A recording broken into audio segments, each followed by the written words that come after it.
What's up? I am David Long, and welcome to the Introduction to Non-Reductionist Philosophy. Non-reductionism is a meta-theory, a theory of everything as it relates to philosophy. Some of you are familiar with stages of development, for example, traditional, modern, and postmodern. Traditional worldviews are more religious, often fundamentalist and conformist.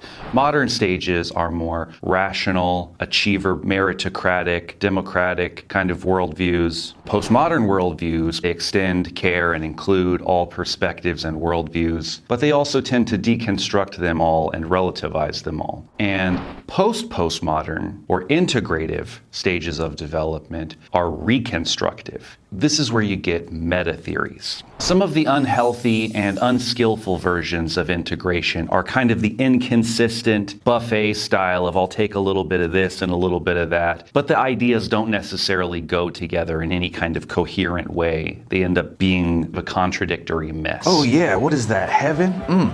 Reincarnation, put that together. Some aura chakra, crystals, astrology, this is great. Hey, do we got any quantum physics in this place?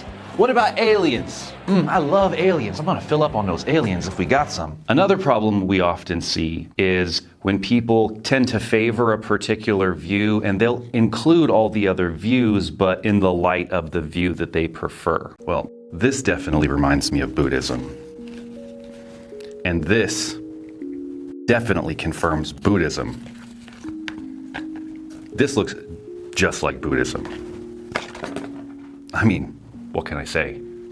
Buddhism. Non-reductionism doesn't favor any particular view, but has fair overarching standards to integration. It sees pros and cons in all perspectives, and it really finds a holistic way to integrate the best from all theories. This meta-theory is practical and applicable to every human discipline. No matter what you do, taking a non-reductionist approach will give you a more complete and holistic approach to anything. This is currently the best worldview on offer, and it can be upgraded and refined more and become even better and better over time. The other good thing about a meta-theory, there's a simplicity on the other side of complexity. For example, when you study philosophy, there's all these different names that you have to study. Socrates and Aristotle, Nietzsche, Heidegger, Hegel, and the list goes on and on and on and on. And there's so much name dropping that's done in philosophy. Meta-theory kind of bypasses the need to study everything and synthesizes all the knowledge, where we can just talk about the territory that's being referenced by all these different philosophers without having to get so caught up in the particulars of what they all think. Now, of course, it is good to study more in detail, but it's also good to be able to study all of these ideas in the context of a bigger holistic map.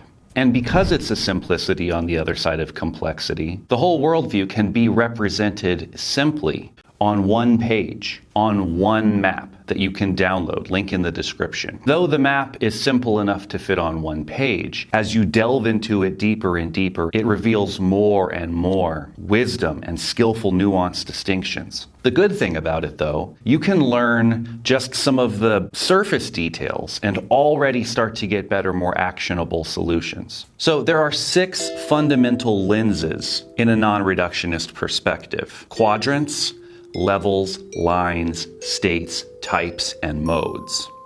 So you're already probably familiar with some of these things. Types are things like personality types. States are things like meditative states, different emotional states. Lines are like particular skills or things that a person can be good at. For example, Howard Gardner talks about multiple intelligences like EQ and IQ. And through a meta-analysis of developmental psychology, we arrive at a better understanding of stages of cognitive development. So these ingredients in particular are more about psychology. Different stages of development, different lines that grow through stages, different personality types and how they relate to these lines as they go through stages, and different states one can be in as they move through this process. Quadrants has more to do with philosophy, things like ontology and epistemology, different aspects of reality and how we know about them. Interiors and exteriors, individuals and collectives. It also includes things like first person, second person, and third person perspectives, the good, the true, and the beautiful. Taking into account the quadrants is a great way to get a quick, holistic perspective on anything with like a simple checklist. For example, if I'm going to move. In the upper left quadrant, dealing with subjectivity, I could ask myself, how do I feel about this move? In the lower left quadrant, the intersubjective realm, I could ask myself, how does this move affect my relationships with people where I'm at and people where I might be going? In terms of the exterior quadrants, in the upper right quadrant, I could ask myself, what's my to-do list? What are the things that I need to do still to be able to prepare for this move?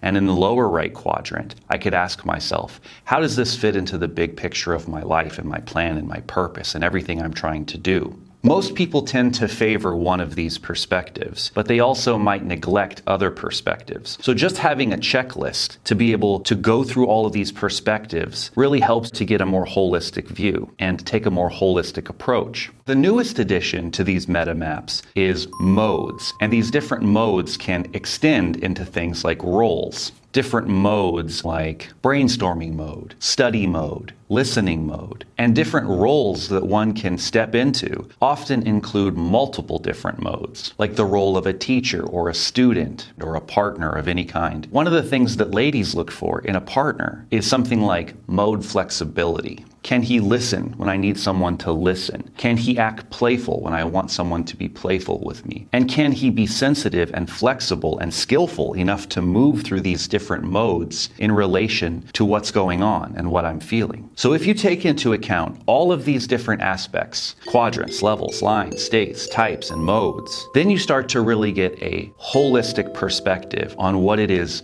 to be in the world. And when you really start to understand the nuances of these different things and how they relate to each other, you can really start to build very skillful and nuanced approaches to interacting in the world. This is a great way to work on yourself. It's a great way to know how to skillfully engage with others right where they're at. And it's a very good way to make whatever practice we're doing in the world that much better by taking a much more holistic and skillful approach to it. Ultimately, this kind of a philosophy not only is great for individuals, but this philosophy can and eventually will transform the world as we know it, bringing new upgrades to every system, from governance to relationships, to life practice, to religion and spiritual practice, to education systems, and so on. So if you want to learn more about non-reductionism, make sure you like and subscribe the channel, share with your friends who might also be interested in self-improvement and philosophy. And if you want to help me make more content like this, you can support me on Patreon. Thank you so much for your time, and I'll see you in the next video. Thanks for watching. Peace.